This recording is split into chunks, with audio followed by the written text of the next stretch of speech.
Pessoal, tudo bem? Eu sou Graciane Saliba e estarei agora com vocês fazendo questões da FCC em Direito do Trabalho e muito mais que isso, a gente vai revisar alguns pontos. Para aqueles que estão aí comigo, fala oi para eu ver quem está me acompanhando nesse horário de almoço que a gente está ao vivo. Eu coloquei algumas questões, selecionei algumas que já caíram várias provas elaboradas pela FCC.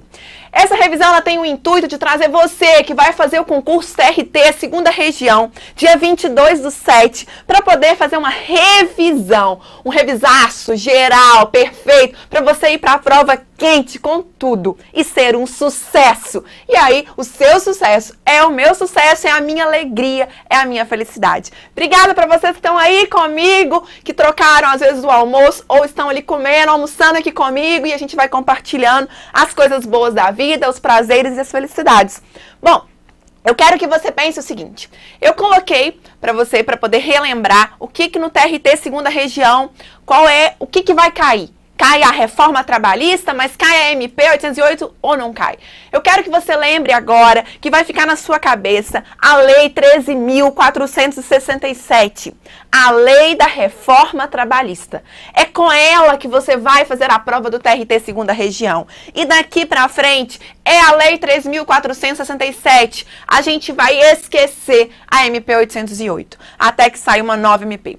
E aí, como o edital foi publicado quando já tinha terminado a vigência da MP 808, a gente vai cair nessa prova e a gente vai ver as questões que caem à Lei 3.467. Ok, pessoal? Fiquem atentos para não fazerem questões que são desatualizadas ou ainda ter muito cuidado para não fazer questões que caíram em concurso durante a vigência da MP 808.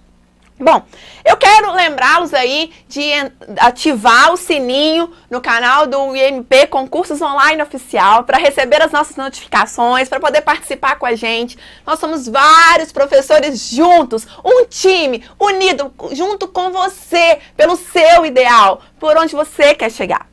Bom, sem mais delongas, vamos logo começar essas questões, porque eu quero todo mundo forte e aí mais agitado ainda depois do almoço. Vamos lá, vou colocar na tela para vocês a primeira para a gente poder trabalhar.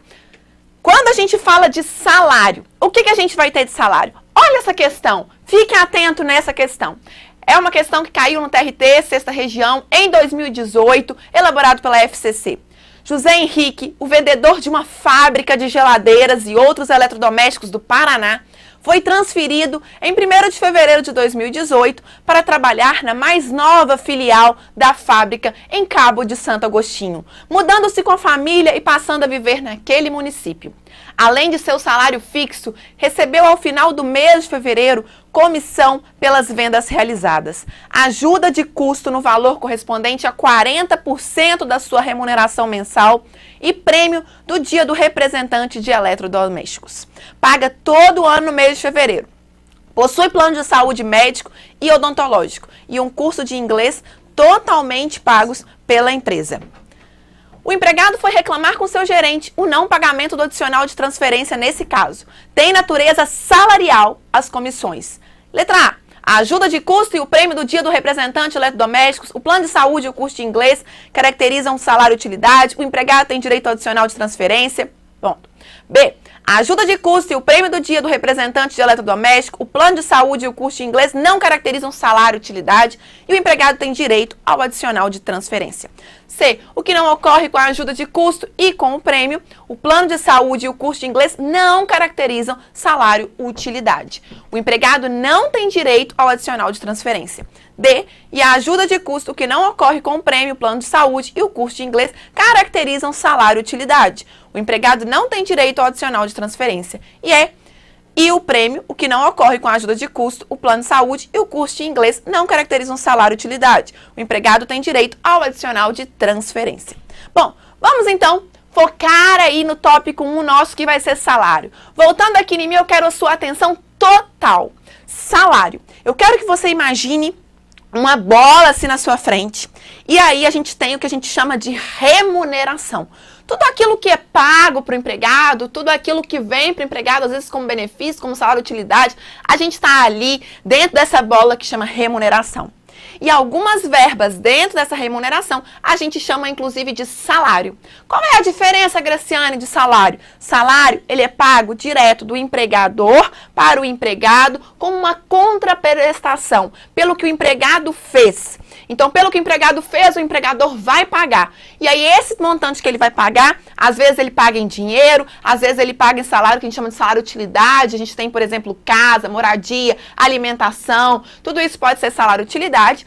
E aí, quando a gente está pensando ali em remuneração, a remuneração ela é mais ampla que o salário. Por quê? A remuneração, além de pagar o salário, que é direto ali do empregador para o empregado, na remuneração vai entrar também as gorjetas, por exemplo. Outras verbas que não são pagas, muitas vezes, diretamente pelo empregador, como gorjetas e como gueltas. O que são as gorjetas que são pagas do empregado, que não é o empregador que paga diretamente para o empregado, mas que o empregado recebe? Muitas vezes, quando você vai num restaurante, tem aquele famoso 10% ali. Aquilo é uma gorjeta. E aí, naquele momento que você está pagando, você não imagina o que você está provocando. Você não imagina o reflexo disso. E tem vários reflexos, porque aquilo vai entrar na remuneração daquele empregado, daquele garçom que está ali, e especialmente se ele for empregado com carteira assinada. E aí, por isso, gente, isso vai refletir em algumas verbas. O que vai acontecer com as férias desse garçom? Vai ser mais alto o valor que ele vai receber, porque vai contar não só o salário que foi pago diretamente pelo empregador, mas vai contar também as gorjetas. O que vai acontecer com o 13º, Graciane? Ele também tem que receber proporcional ao que ele recebeu ali, não só de salário, mas também de gorjetas. Então, quando a gente pensa em remuneração, ela é mais ampla. A remuneração envolve tanto o salário, que está ali dentro, mais as gorjetas, que não são pagas diretamente pelo empregador, são pagas por um terceiro, por alguém que chega ali. E aí vai que cai na sua prova a palavrinha mágica gueltas. O que são gueltas? Esse nome tão chique, tão bonito, ele significa um prêmio. Como assim, Graciane, um prêmio ou uma gratificação que é paga por alguém? Já viu quando você está em farmácia e às vezes você entra numa farmácia, aquele vendedor da farmácia vira para você e fala assim: ô, Camila, olha aqui esse medicamento, Camila. É um medicamento mágico que vai mudar a sua vida, vai melhorar mais ainda o seu embelezamento, vai te tornar uma princesa.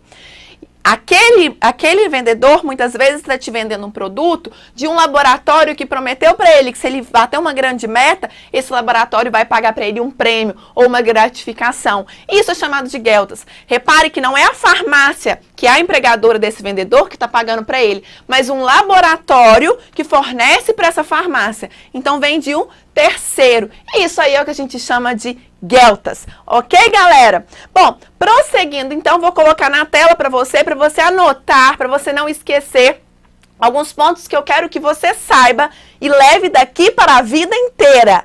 Vou colocar, então, na tela para você. A gente tem o salário, a remuneração, as gorjetas, que é importante você ler a súmula 354, e as gueltas.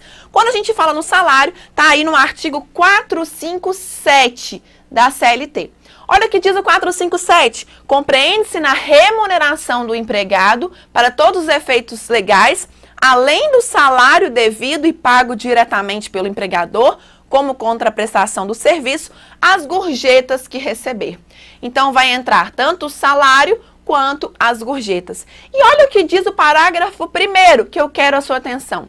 Integram o salário, a importância fixa estipulada, as gratificações legais e as comissões pagas pelo empregador. Então, inclusive, comissão e gratificações legais integram o salário. Olha o parágrafo 2º. As importâncias, ainda que habituais, cuidado com isso, pagas a título de ajuda de custo, auxílio alimentação, vedado o seu pagamento em dinheiro, diárias para viagem, prêmios e abonos, não integram a remuneração do empregado. Não se incorporam ao contrato de trabalho e não constituem base de incidência de qualquer encargo trabalhista e previdenciário. Então, foca no parágrafo 2º, grifa ele de rosa, que é uma cor para te chamar a atenção, é algo te mostrando que isso é uma exceção, para você lembrar de mim, rosa, a vida cor de rosa. As importâncias, ainda que habituais, quando são pagas a título de ajuda de custo, auxílio alimentação, e não pode ser pago em dinheiro esse auxílio alimentação, as diárias de viagem, os prêmios e abonos não integram a remuneração.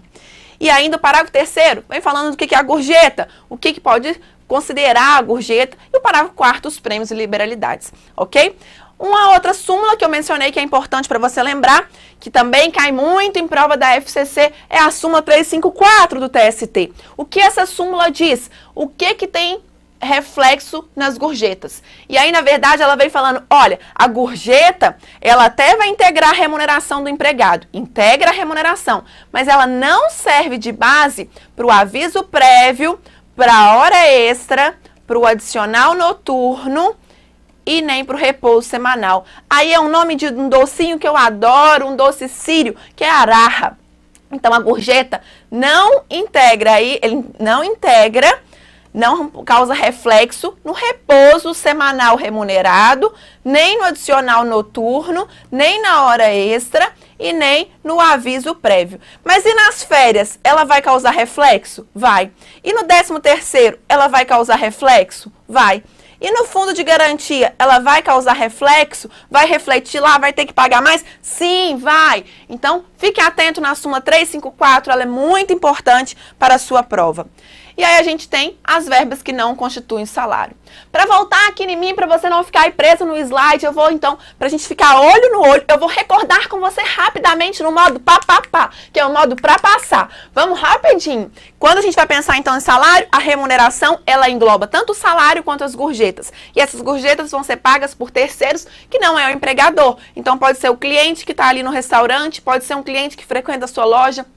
Tudo isso vai englobar a remuneração.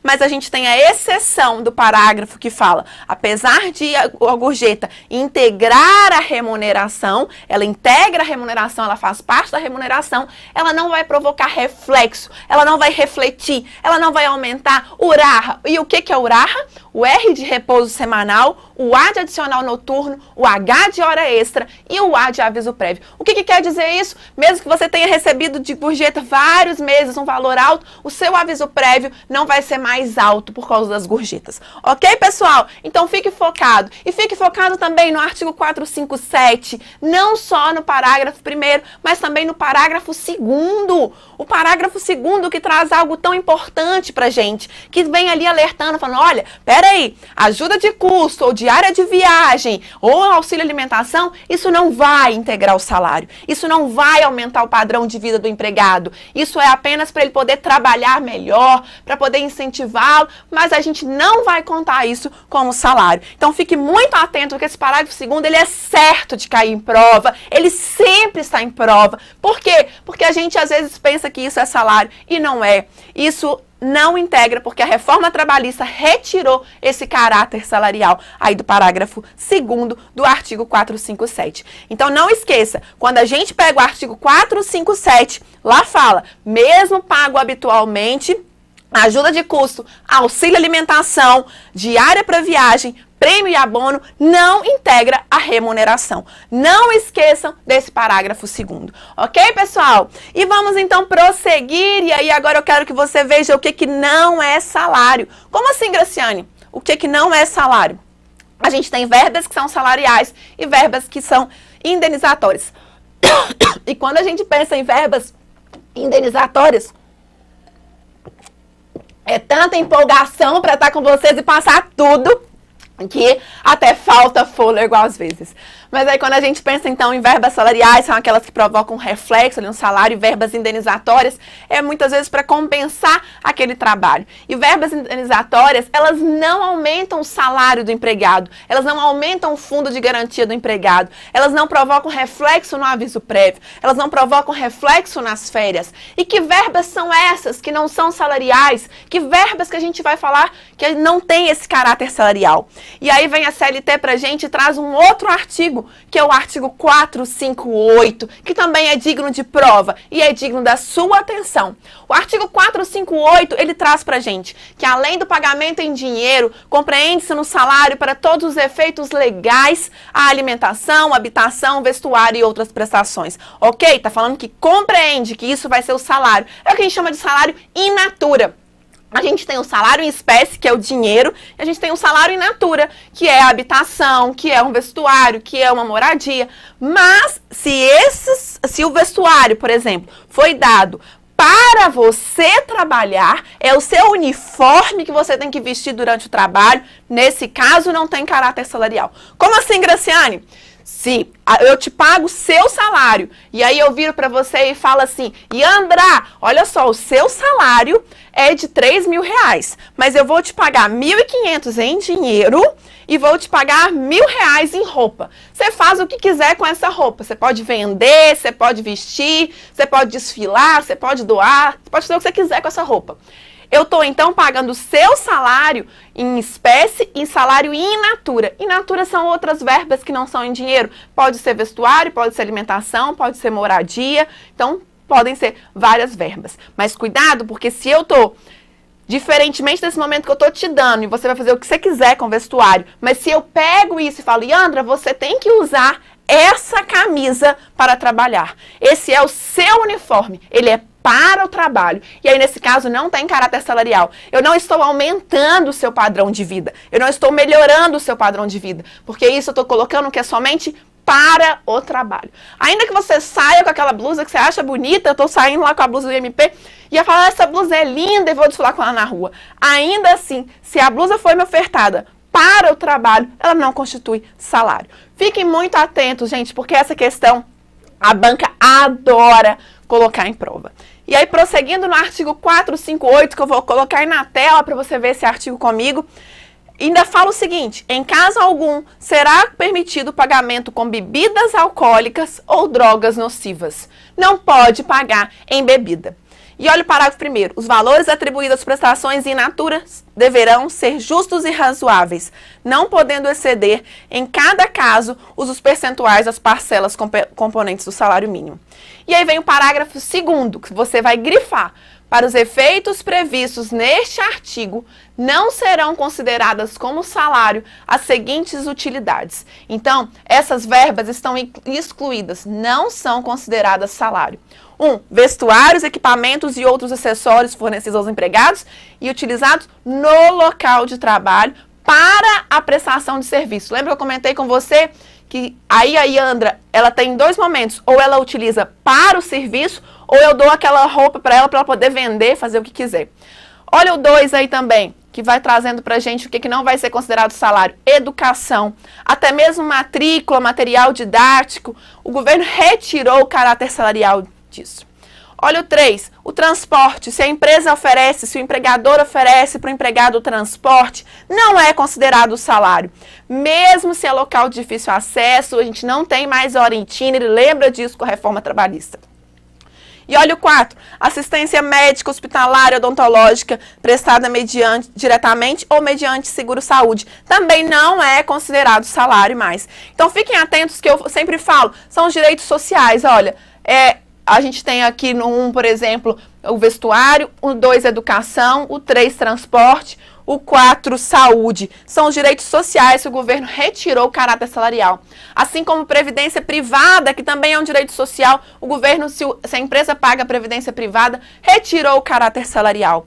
E o inciso 8º, o vale cultura, que a cultura também é um direito social. Então reparem que ao invés do governo conceder esses direitos, o empregador pode conceder, que isso não vai virar salário. E aí fiquem atentos, porque o parágrafo 3º coloca o limite. Quanto que o empregador pode pagar de salário utilidade? Ele pode pagar até 25% para habitação. Aí lembra de habitação, lembra aí de um prédio, porque na cidade é muito mais caro morar e tem muito prédio. E pode descontar até 20% de alimentação, ok? E o parágrafo 4º que fala de habitação coletiva. Então, voltando aqui em mim, eu quero que você recapitule, você lê com muito cuidado, porque eu selecionei alguns temas que caem muito em prova da FCC, caem de diversas maneiras, e aí por isso que eu coloquei. Bom, eu tô aqui vendo os comentários e eu quero agradecer, fico super feliz de estarem aí comigo. Renata Teixeira, que é uma querida, que trabalha junto comigo, tá ali na luta e a gente tá junto nos próximos semestres, atuando junto nessa área. Um beijão. Jorge Oliveira vai ficar no YouTube dependendo dos likes, então eu conto com os likes de vocês. E realmente, gente, eu ensino com amor, porque a felicidade de vocês é a minha. Se vocês imaginassem a felicidade que eu tô aqui, a torcida que eu tô pra essa galera arrasar na prova e sair de lá comemorando. E aí eu quero aproveitar e convidá-los, porque a gente vai ter um aulão de véspera lá em São Paulo. E aí eu estarei junto com vocês em São Paulo no dia 21 de julho. Esse aulão começa às 8 horas e aí vai se estender ao longo de todo o dia. Artigo 458. Eles são muito importantes. Abre a sua mente, esses artigos têm que entrar dentro da sua mente, ok? Não esqueçam aí de poder ir sempre vendo todos esses artigos, mesmo se você não está aí agora conseguindo ler, anota e depois você lê com muito cuidado, porque eu selecionei alguns temas que caem muito em prova da FCC, caem de diversas maneiras, e aí por isso que eu coloquei. Bom, eu tô aqui vendo os comentários e eu quero agradecer, fico super feliz de vocês estarem aí comigo. Renata Teixeira, que é uma querida, que trabalha junto comigo, tá ali na luta e a gente tá junto nos próximos semestres, atuando junto nessa área. Um beijão. Jorge Oliveira vai ficar no YouTube dependendo dos likes, então eu conto com os likes de vocês. E realmente, gente, eu ensino com amor, porque a felicidade de vocês é a minha. Se vocês imaginassem a felicidade que eu tô aqui, a torcida que eu tô pra essa galera arrasar na prova e sair de lá comemorando. E aí eu quero aproveitar e convidá-los, porque a gente vai ter um aulão de véspera lá em São Paulo. E aí eu estarei junto com vocês em São Paulo no dia 21 de julho. Esse aulão começa às 8 horas e aí vai se estender ao longo de todo o dia. Somos vários professores, cada hora entra um, pra gente poder revisar todos os pontos da matéria.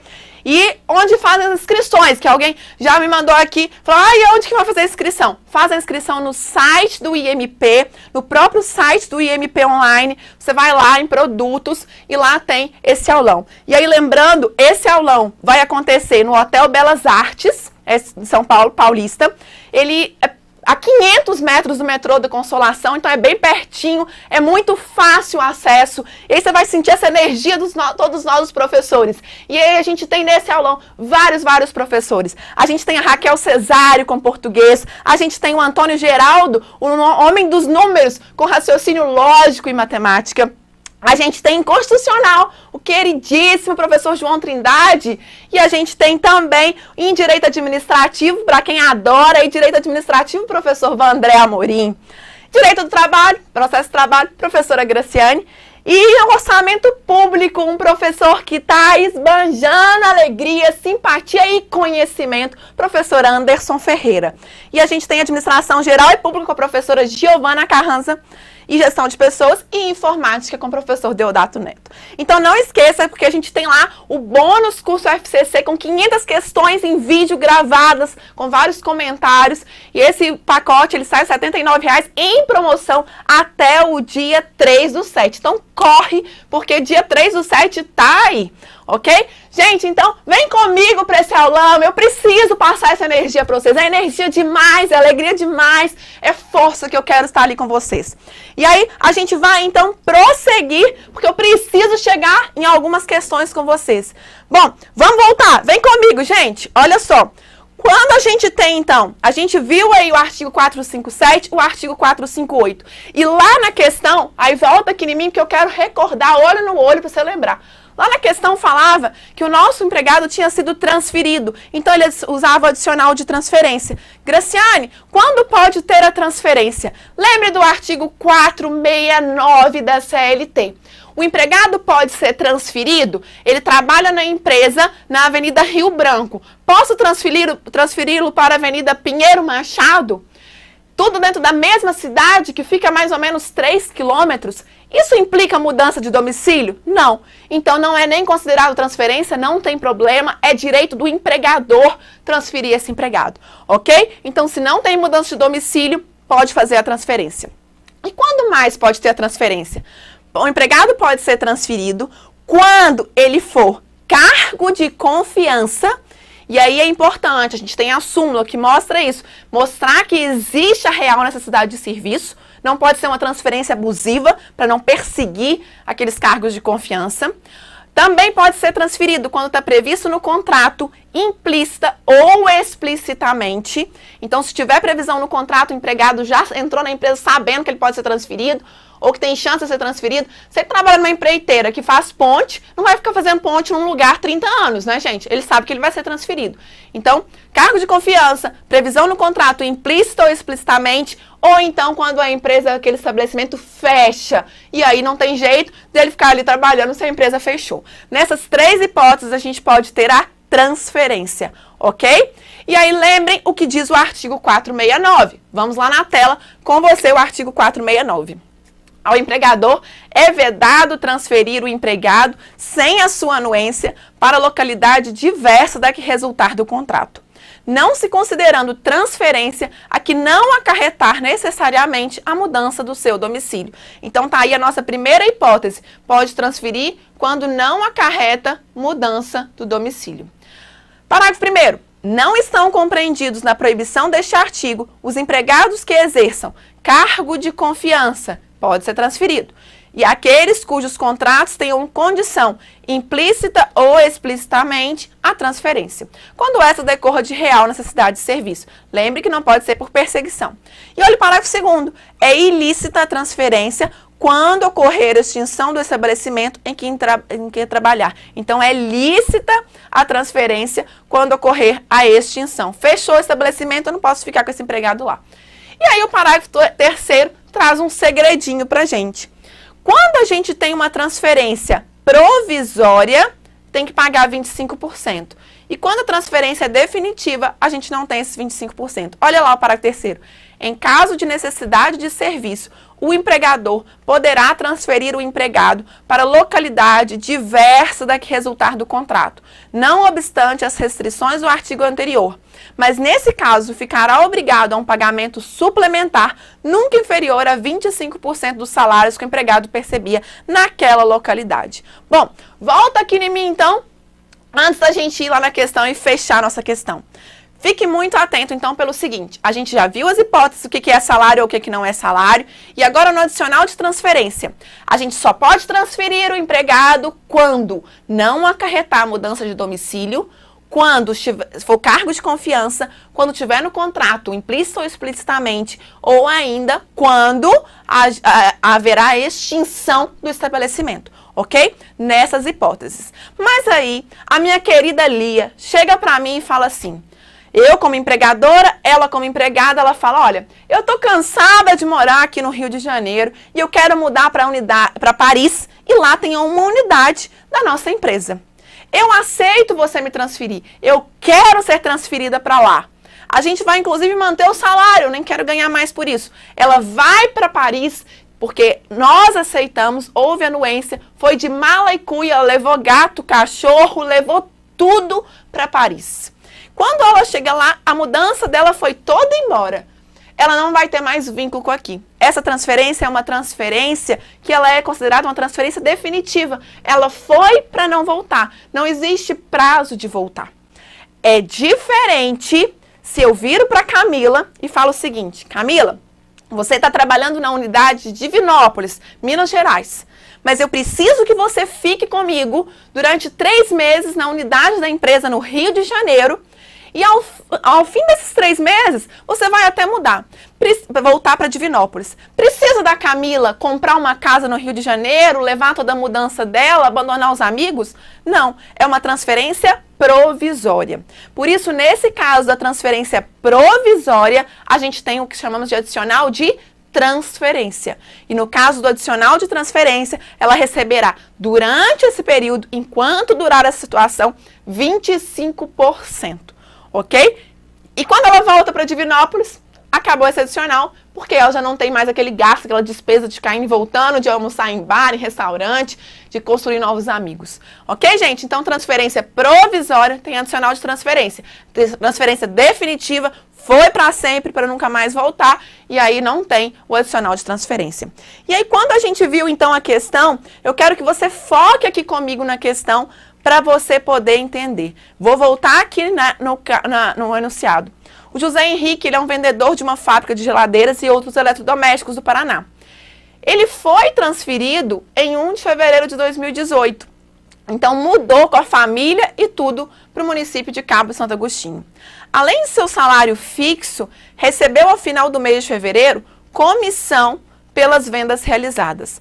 Ajuda de custo no valor correspondente a 40% da sua remuneração. Então, ele recebeu ajuda de custo no valor a 40% da sua remuneração mensal e prêmio no dia do representante de eletrodomésticos. Paga todo ano no mês de fevereiro, uma vez só por ano.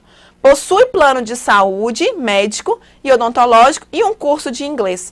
Vamos lá, sem antes olhar as alternativas. Se ele recebe salário e comissão, isso é salário? É. E ajuda de custo? A gente viu no artigo. É considerado salário? Quero ouvir a sua resposta. Coloca aí. Ajuda de custo é salário? Prêmio é salário? Plano de saúde é salário? E curso de inglês é salário? Quando a gente vai, então, nas alternativas, e aí eu vou dar um pulo aqui, porque tá lá na frente essas minhas alternativas, para você ver a alternativa aí comigo, depois de toda a matéria. O empregado foi reclamar com seu gerente o não pagamento do adicional de transferência. Então, ele ainda quer o adicional. Nesse caso, tem natureza salarial as comissões, ok? O que mais tem natureza salarial? Ajuda de custo tem natureza salarial e prêmio? Vimos lá no artigo 457, no parágrafo 2º.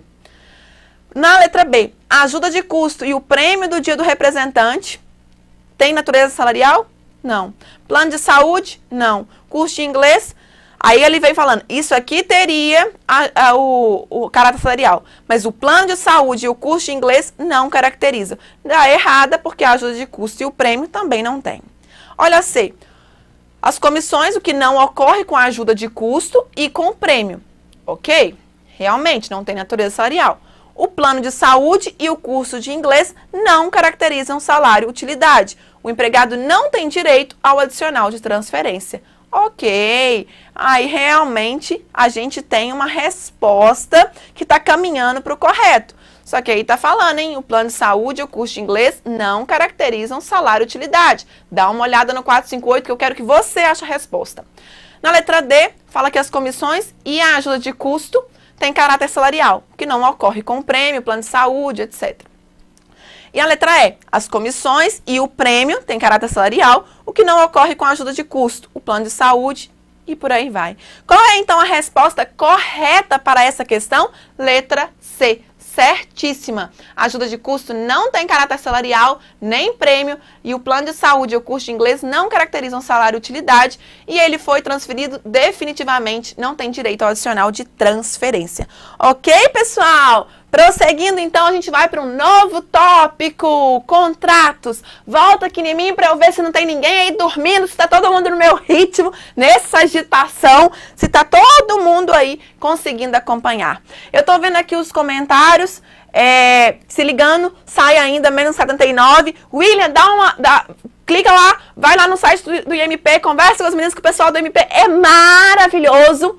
E aí, negocia lá com eles, mas esse é um preço que realmente é um preço super promocional.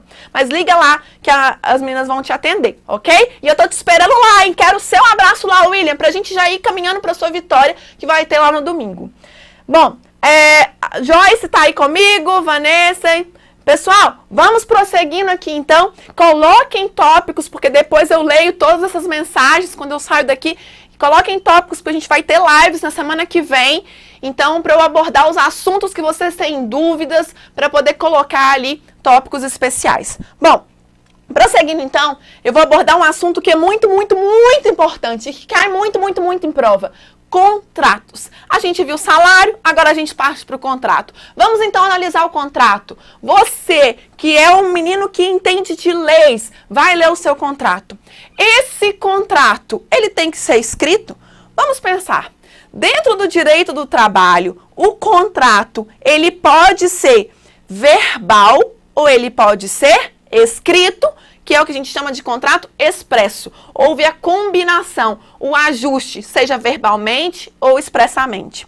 Mas esse contrato pode ser também tácito. Então, coloca aí no seu caderno. Contrato de trabalho pode ser expresso, que divide em verbal e escrito, ou pode ser tácito. Graciane, mas o que é o tácito? O tácito é quando a pessoa começa a trabalhar, vai um dia, vai 2, vai 3, vai 4, vai 5 e começa a trabalhar, mas nunca parou para ajustar com o empregador qual seria o salário, qual seria a jornada, mas ele vai trabalhando, o empregador aceitou aquela condição e ali naquele momento já formou um contrato de trabalho. E ele pode pedir o vínculo empregatício? Sim, gente, ele pode pedir o vínculo empregatício, mesmo não tendo ajustado as condições desse trabalho. Basta ele comprovar os 5 requisitos, que a gente vai trabalhar daqui a pouquinho. SHOP, subordinação, habitualidade, onerosidade, pessoa física e pessoalidade. Se a pessoa comprova, mesmo sendo um contrato de trabalho tácito, pode gerar o vínculo empregatício, se ela conseguir comprovar, ok? Então lembrem, contrato de trabalho pode ser expresso ou pode ser tácito. Além disso, a gente tem um contrato de trabalho, o prazo dele.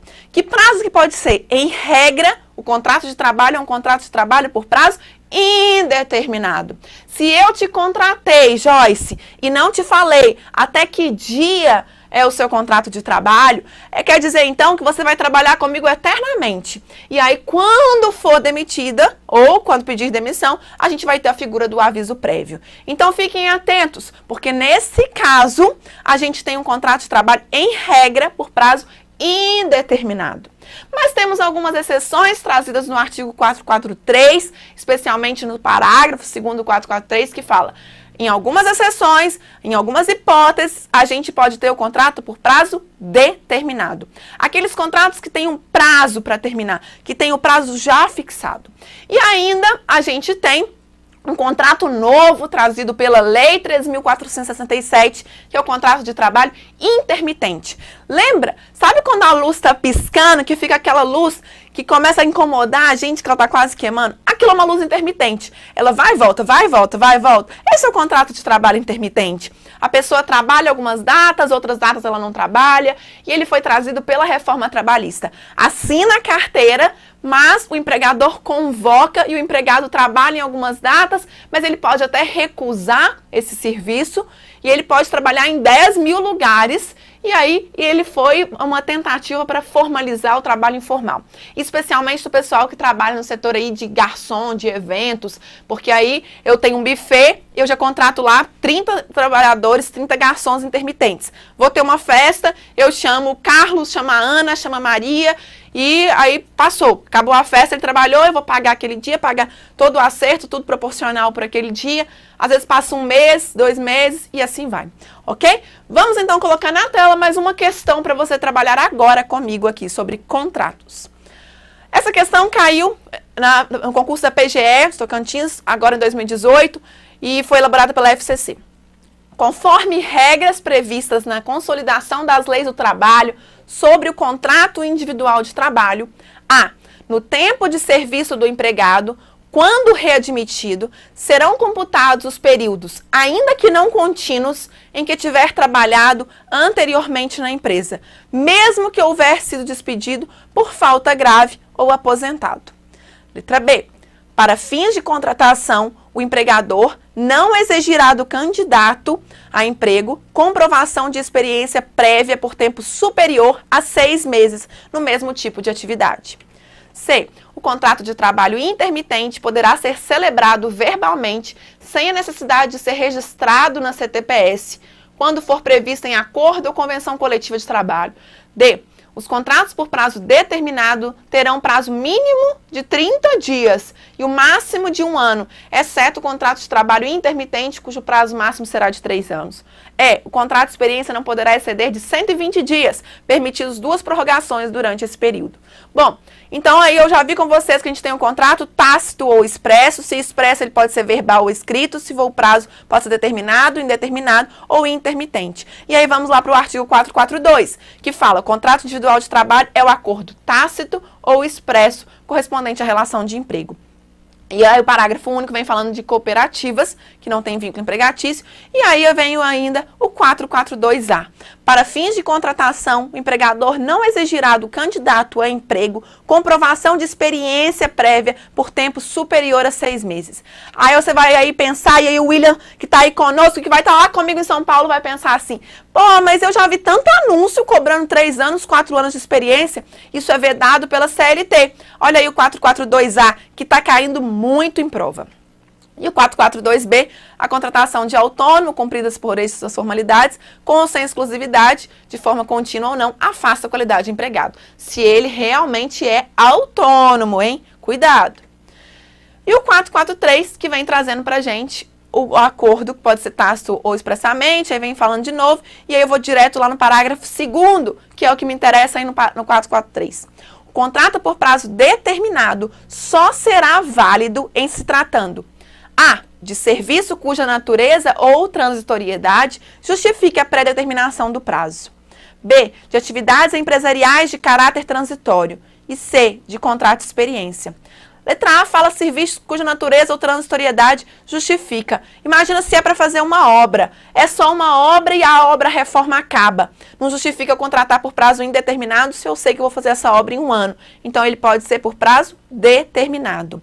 Atividades empresariais de caráter transitório. Feira, por exemplo, ela acaba de tempo em tempo. Então, eu posso contratar por prazo determinado. Feira de noivas, feira de joias. E o contrato de experiência. Esses dois aqui, gente, ele pode ter um máximo de 2 anos e o contrato de experiência pode ter o máximo de 90 dias. Lembrando que dentro desses 2 anos, dentro dos 2 anos, pode ser renovado dentro dos 2 anos. Então, posso fazer de 1 ano, renovar por mais 1.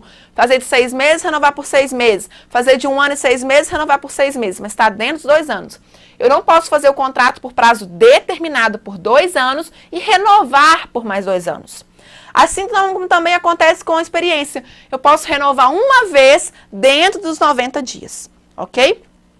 E aí vem o parágrafo 3º que fala-se do intermitente, que ele tem todos os requisitos aí com subordinação, mas ele não é contínuo. Ocorre com a alternância de períodos. Então, trabalha uma semana, falha 3, trabalha depois no outro mês e assim vai. 445, que você vai ler aí com bastante cuidado, que fala desses 2 anos que eu mencionei, e o contrato de experiência, que fala do prazo dele de 90 dias. E aí, olha o 451, que fala que só pode prorrogar uma vez esse contrato por prazo determinado, porque senão ele vira indeterminado. E lembrem que só pode prorrogar dentro do prazo que eu mencionei, 2 anos ou 90 dias, se for experiência.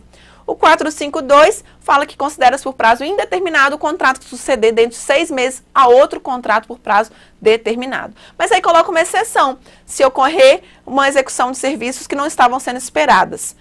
Não estava sendo esperada, ok? Bom, aí vamos então voltar na questão. Olha o que diz. Conforme regras previstas na CLT sobre o contrato individual. Letra A, no tempo de serviço do empregado, quando readmitido, então ele saiu da empresa, depois ele voltou, serão computados os períodos, ainda que não contínuos.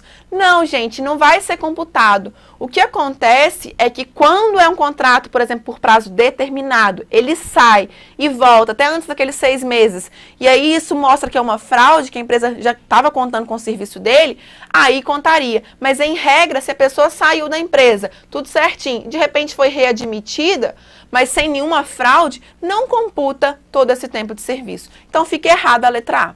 Olha a letra B. Para fins de contratação, o empregador não exigirá do candidato a emprego comprovação de experiência prévia por tempo superior a 6 meses. Corretíssimo! Vimos isso lá no artigo 442A. E olha, C. O contrato de trabalho intermitente poderá ser celebrado verbalmente sem a necessidade de ser registrado na CTPS. Mesmo o contrato intermitente, ele tem que ser registrado na CTPS. Então, fica errado. A letra D. Os contratos por prazo determinado terão prazo mínimo de 30 dias e máximo de 1 ano. Tudo errado. Não é mínimo de 30 dias e nem é máximo de 1 ano. A gente tem um período máximo que são 2 anos. E o intermitente não tem período máximo. Errada a alternativa D. Letra E. O contrato de experiência não poderá exceder de 120 dias. Gente, passou de 90 dias e já virou por prazo indeterminado, hein? Então, fica errada. Ficou certa, então, a nossa letra B. Questão boa de fazer, faz a gente relembrar todos os conceitos, não é mesmo? Bom, prosseguindo, então, a gente vai passar para um próximo tópico que eu amo. Volta aqui em mim para a gente poder olhar, para ver se está todo mundo aí acordado, se está todo mundo animado, para a gente já ir caminhando para quase o final da nossa live. Então, volta aqui em mim para eu poder te ver para poder ter certeza que você está aí comigo, no celular, na rua, às vezes em casa, já estudando. Eu quero que a gente olhe olho no olho. E olha só, eu preciso muito da sua atenção. Você que está numa reta final, que vai fazer o concurso daqui uns dias. Gente, é muito importante você dar um gás nesse momento. Eu sei que as coisas do dia a dia às vezes afetam a gente, mas vai lá. Meia hora a mais. Você pode fazer melhor, você pode fazer mais, você é capaz. Então, sai aqui da live, vai estudar mais meia horinha. Pode ser enquanto você está indo no caminho, pode ser à noite, na hora que você chegar, mas dá mais, um pouco mais do que você conseguiu ontem. E para você que vai fazer o concurso TRT, segunda região, dia 22/7, não esqueça, eu estou te esperando para a gente poder fazer esse aulão imperdível no evento do TRT de São Paulo. Esse evento que vai ser um mega evento, que vai acontecer lá no Hotel Belas Artes de São Paulo, na Paulista, é da Rede Accor, é pertinho, 500 metros do metrô da Consolação, então é bem fácil realmente o acesso. Faz a sua inscrição no site do IMP Online, ok? Não deixa de fazer, estaremos todos lá com vocês. Não esqueça, a gente ainda tem um bônus, você ganha um FCC com 500 questões comentadas em vídeo, tem questões de direito do trabalho, de processo do trabalho, de raciocínio lógico, de orçamento público, de direito constitucional, de interpretação de texto. Não deixa de fazer. É a sua última chance ali, você vai ganhar o seu prêmio, a sua vitória daqui a pouco, ok? Então não deixa de fazer. E você que ainda não ativou, não se inscreveu no canal do IMP Concursos Online Oficial, inscreva-se agora e clique no sininho, porque são várias aulas, é conteúdo para você brilhar cada vez mais. Vamos então para mais um tópico, o tópico fontes. Fontes que eu amo, fontes que eu adoro e que sempre caem em prova. Fonte é onde a gente busca quando tem um conflito. Então, quando tem um conflito do direito do trabalho, empregador e empregado estão ali em conflito, para a gente poder resolver esse conflito, para ver quem está certo, quem está errado, eu tenho que buscar essa solução numa fonte. E a gente tem, então, as fontes do direito do trabalho. Essas fontes, elas se dividem em fontes materiais e fontes formais. Fontes materiais é o cenário, o que está acontecendo economicamente, socialmente, historicamente no país. E aí essas fontes materiais, aquele cenário ali, aquela greve, aquela movimentação, aquele pessoal agitado fazendo manifestação, isso tudo provoca então que venha uma fonte formal. Isso é fonte material, o cenário econômico, social, histórico e inclusive a greve, a manifestação também são fontes materiais. E essa matéria traz para a gente então as fontes formais. As fontes formais é a forma como chega para você. E nessas fontes formais a gente vai dividir em fonte formal heterônoma e fonte formal autônoma. Heterônoma, hetero, de um terceiro, de um diferente, e noma de norma. Então, fonte formal heterônoma são fontes feitas por um terceiro. Me dá um exemplo, Constituição. Me dá outro exemplo, CLT. Me dá outro exemplo, leis em geral. Ok? E aí eu quero que você lembre de mais um, aquela que é feita pelo TST, que vincula todo mundo, as súmulas vinculantes. Você pode escolher, Yandra, você pode chegar e falar assim, essa eu não quero cumprir? Não, a súmula vinculante, ela vincula todos nós, mas não participamos diretamente da feitura dela. Então, nesse caso, súmula vinculante também é fonte formal heterônoma. Assim como a gente também tem uma que é muito especial, que é a sentença normativa. Vamos lá, lembra comigo o que é a sentença normativa? Toda categoria deve ter a convenção coletiva ou acordo coletivo. Convenção coletiva, CC, CC de consoante. Então, sindicato da categoria profissional, sindicato da categoria econômica. Eles fazem uma convenção coletiva que pode valer no máximo 2 anos, estabelecendo qual é o salário para aquela categoria, se vai ter uniforme, qual é o valor do auxílio alimentação, se vai ter plano de saúde, tudo isso vai ser estipulado na convenção coletiva de trabalho que são feitos pelos sindicatos. Às vezes não é feita, a gente não consegue fazer uma convenção coletiva, ou é para momentos de crise, a gente faz acordo coletivo. Acordo coletivo, sempre representando o empregado, a gente tem que ter o sindicato da categoria profissional, o sindicato dos empregados. E aí, do outro lado, a gente vai ter uma empresa ou várias empresas celebrando esse acordo com o sindicato. Validade dele também de 2 anos. Tudo que a convenção pode tratar, o acordo pode tratar, o prazo é igual, não tem que ser homologado, apenas ele ele é depositado, ele é entregue no Ministério do Trabalho, mas somente para questão de provas mesmo, mas não tem que ser homologado. O Ministério do Trabalho não pode chegar e ficar olhando se aceita ou não aceita. Só que, às vezes, a categoria não consegue fazer esse acordo ou convenção coletiva. E aí, se não consegue, instaura uma ação que é a chamada dissídio coletivo. E desse dissídio coletivo, que é instaurado em regra no TRT, a gente vai sair uma sentença, que é a sentença normativa. Essa sentença normativa, ela pode valer no máximo 4 anos. E dessa sentença normativa vai valer para todo mundo, mesmo quem não foi parte ali, sim, mesmo para quem não foi parte. Então, por isso, a sentença normativa é vista como fonte formal heterônoma. Já as fontes formais autônomas, que são feitas pelas próprias partes, a gente tem a convenção coletiva, que eu acabei de mencionar, que está previsto no artigo 611 da CLT, e o acordo coletivo, que também está no artigo 611 da CLT, que são fontes autônomas, feitas pelas partes, em que a gente tem uma representação direta ali com o sindicato. E a gente ainda tem os contratos, que há uma divergência se contrato individual de trabalho é aceito como fonte ou não, mas para a corrente majoritária que aceita ele como fonte, ele é uma fonte formal autônoma, ok? Agora vou colocar na tela para você, porque eu quero que você fique de olho comigo numa exceção que tem. Aí a gente vai trabalhar a exceção. Olha a questão rapidinho. Essa questão da FCC TRT 14, que caiu em 2016. A doutrina dominante classifica como fontes formais autônomas do direito do trabalho a Constituição Federal e as medidas provisórias, as portarias do Ministério do Trabalho e Emprego, os fatos sociais e políticos que contribuíram para a formação e a substância das normas jurídicas trabalhistas, os acordos coletivos de trabalho e as convenções e as greves dos trabalhadores em busca de melhores condições. Bom, vimos então fontes materiais, fontes formais e vimos ainda aqui uma exceção que eu quero que você leia com muito cuidado, que o artigo 611 traz para a gente que o negociado prevalece sobre o legislado. Então, acordos e convenções coletivas podem prevalecer, no caso do artigo 611-A, sobre a lei. Aí está o artigo 611-A, que é muito importante você grifar ele com muito cuidado. Bom, aí vem então, nesse caso, diante do que a gente viu, qual é a nossa resposta? Constituição, aqui a gente quer fonte autônoma. Constituição é fonte heterônoma. Medida provisória é fonte heterônoma. Portaria do Ministério do Trabalho é fonte heterônoma. Fatos sociais e políticos contribuíram para a formação, fontes materiais. Acordos coletivos de trabalho e convenções coletivas, fontes formais autônomas. Certíssima aí a nossa letra D, ok? E aí, mais uma questão, também da FCC, para te mostrar o tanto que cai isso.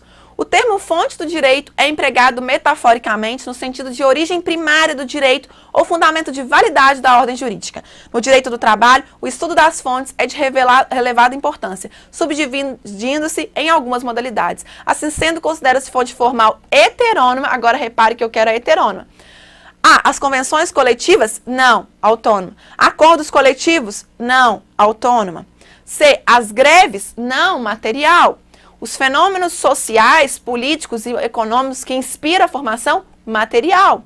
E a sentença normativa proferida em dissídio coletivo? Certíssima. Então, correta a letra E. Ok? Bom, pessoal, vamos prosseguir aí agora para o uniforme e o poder diretivo, mais um tópico que pode cair na sua prova. Então, vou trazer aí para você. Vamos colocar aí, vou colocar na tela para você mais uma questão da FCC que caiu no TRT 21 em 2017. Então, foi logo ali. E ela trata a questão de uniforme e poder diretivo. Na tela, então, para você conseguir acompanhar comigo. Leôncio é vendedor da loja de autopeças Sorte Sua Limitada, sendo obrigado pelo seu empregador a usar o uniforme da logomarca da loja, que consiste em uma camisa que muda de cor a cada mês. Pode ser azul, verde, vermelha, rosa ou laranja. O empregado recebe a vestimenta sem qualquer ônus. No mês em que o uniforme possui cor da qual desgosta, Leôncio recusa-se a usá-lo, utilizando sua própria vestimenta no local de trabalho, tendo em vista a doutrina, a legislação vigente, bem como alterações.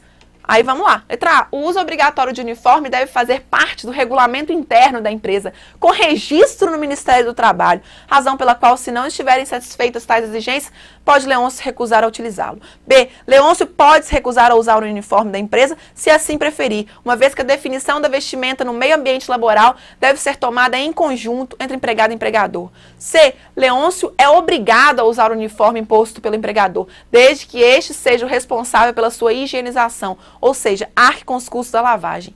D, cabe ao empregador definir o padrão de vestimenta no meio ambiente laboral, sendo lícita a inclusão no uniforme de logomarcas da própria empresa, razão pela qual Leôncio não pode se recusar a utilizá-lo. E Leôncio pode se recusar a utilizar o uniforme se além da logomarca da empresa constarem outras de empresas parceiras, uma vez que não é obrigado.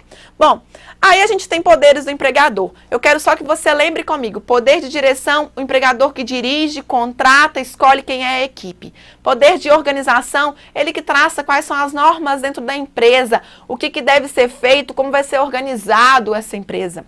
Poder de controle, quem chegou atrasado, por exemplo, o empregador pode controlar, fiscalizar, ver o que está acontecendo e aplicar uma sanção no poder disciplinar. Essa sanção que pode ser uma advertência verbal, pode ser uma advertência escrita, pode ser uma suspensão que pode ocorrer de no máximo 30 dias, não pode ter suspensão de mais de 30 dias. Então, os poderes do empregador, eles dão ao empregador o direito de organizar a empresa, de regulamentar a empresa, bem como de dirigir, de escolher quem são os funcionários que vão trabalhar com ele, ok? E aí o 456A, que foi incluído pela Lei 3.467, que é da Reforma Trabalhista, fala que cabe ao empregador definir o padrão de vestimenta no meio ambiente laboral, sendo lícita a inclusão de uniforme, de logomarcas da própria empresa ou empresas parceiras. E o parágrafo único, a higienização do uniforme é de responsabilidade do trabalhador, salvo nos casos em que forem necessários procedimentos ou produtos diferentes utilizados para a higienização, no caso de hospital, por exemplo. E aí, a gente tem então o seguinte, voltando lá na questão do Leôncio, qual seria então a resposta que a gente tem para o Leôncio? Leôncio tem que usar uniforme? Tem. Então, letra A. O uso deve fazer parte do regulamento interno da empresa. Com registro? Não, tem nada disso, tem que ter registro nenhum. Leôncio pode se recusar a usar o uniforme da empresa, se assim preferir? Não, ele está desrespeitando e vai ter, inclusive, uma sanção por causa disso. Leôncio é obrigado a usar o uniforme imposto pelo empregador, desde que ele seja responsável pela sua higienização. Não, o empregador não é responsável pela higienização, é o Leôncio mesmo. E D, cabe ao empregador definir o padrão de vestimenta no meio ambiente laboral, sendo lícita a inclusão no uniforme de logomarcas. Ok, tá certa a letra D.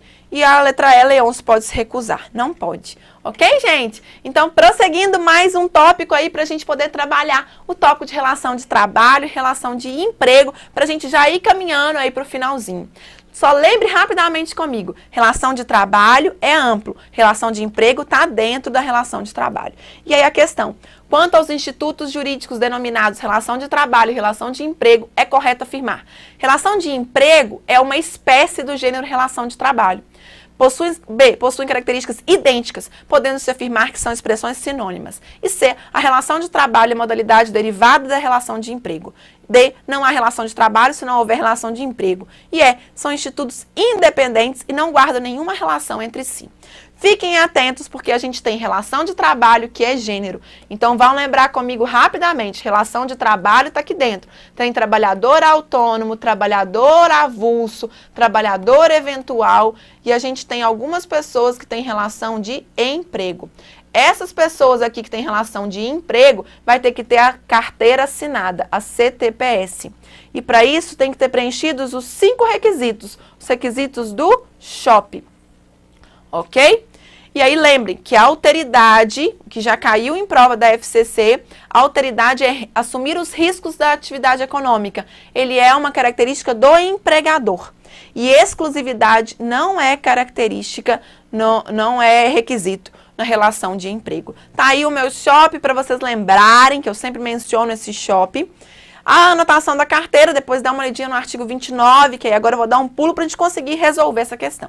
É correto, então, afirmar, relação de emprego é uma espécie do gênero relação de trabalho? Ok.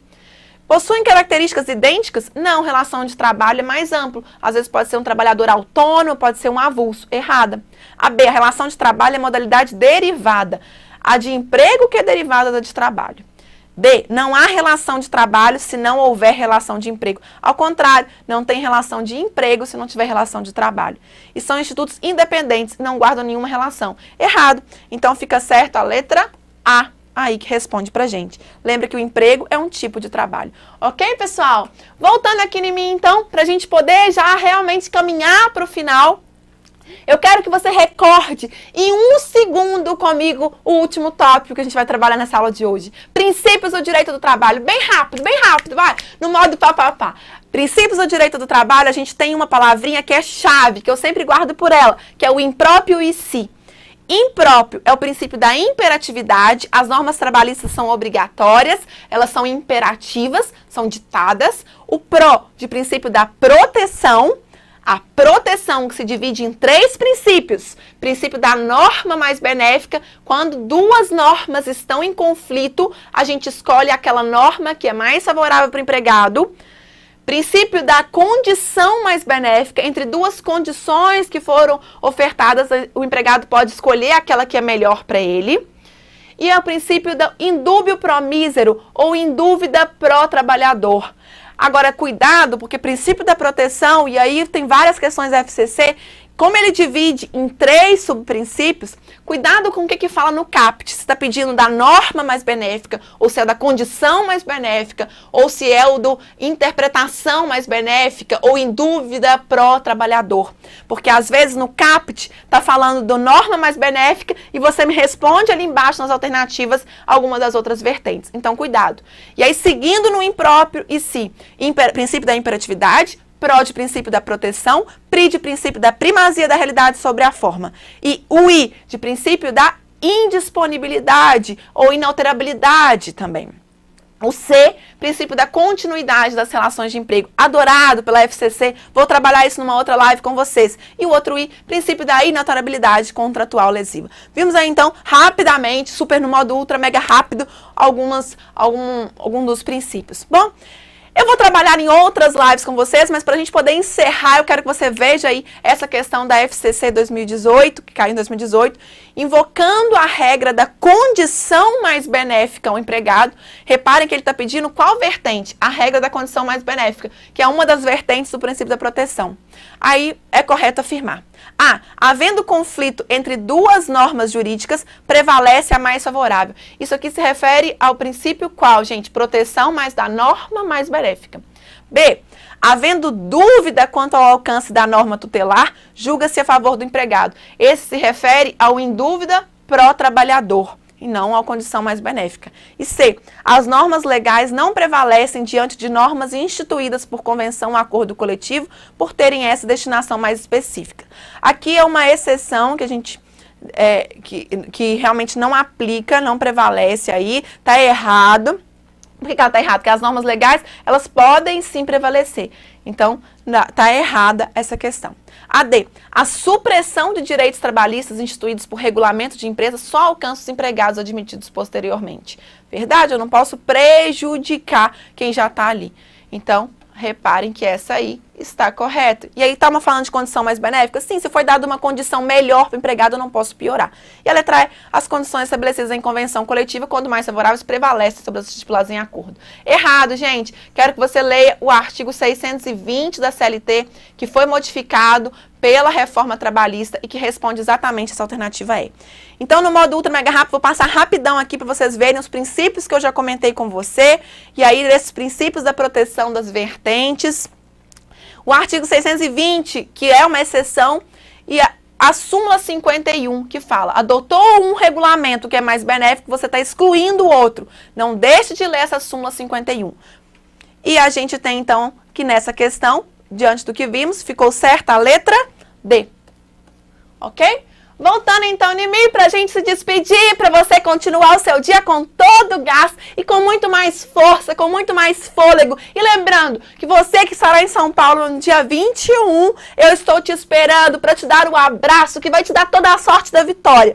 Entra lá no site do IMP Concursos Online Oficial. Não deixa de se inscrever no canal para receber as lives de todos os outros professores. E não deixa também de se inscrever no evento do dia 21. Vai ser um evento muito legal, com uma energia super bacana para vocês, super ativado, mega power para essa prova. Gente, vai lá, arrasa nessa prova. E eu espero você semana que vem numa live. Vamos lá, gente, vem comigo, vamos seguir. E força, determinação.